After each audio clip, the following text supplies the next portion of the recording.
Here I created the subtraction of two numbers program in C.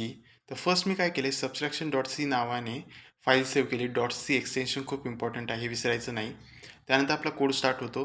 First मी घेतलं आहे void main function. आपला जो पण कोड असणार आहे तो मेन फंक्शनच्या अंडर असणार आहे. तर मी घेतले 3 इंटिजर व्हेरिएबल्स एक्स, वाय आणि झेड. तर एक्समध्ये आपण आपला फर्स्ट नंबर स्टोअर करणार आहोत, वायमध्ये आपण सेकंड नंबर स्टोअर करणार आहोत आणि झेडमध्ये आपण आपली सबस्ट्रॅक्शन स्टोअर करणार आहोत.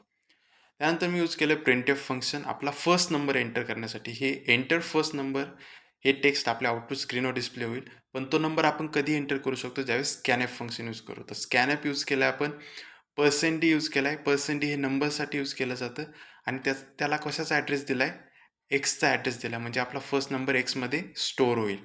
Again printf enter second number. Second नंबरसाठी सुद्धा सेम प्रोसिजर आपण केली आहे. आउटपुट स्क्रीनवर डिस्प्ले होईल एंटर सेकंड नंबर. स्कॅनॲप घेतले %d, त्याला ॲड्रेस दिला आहे वायचा %y. स्कॅनॲपमध्ये $x $y हे असं लिहिणं इम्पॉर्टंट आहे, ॲम्परसँड विसरायचं नाही. त्यानंतर घेतले z = x - y, जी आपली ॲक्च्युअल सबस्ट्रॅक्शन आहे, झेडमध्ये स्टोअर होणार आहे.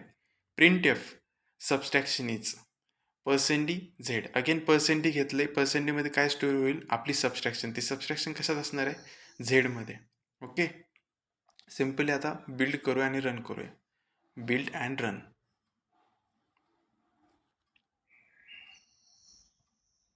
ओके, आलं आहे आपल्या आउटपुट स्क्रीनवर enter first number. First number मी एंटर केला 90. एंटर सेकंड नंबर मी एंटर केला 60. Enter subtraction is 30.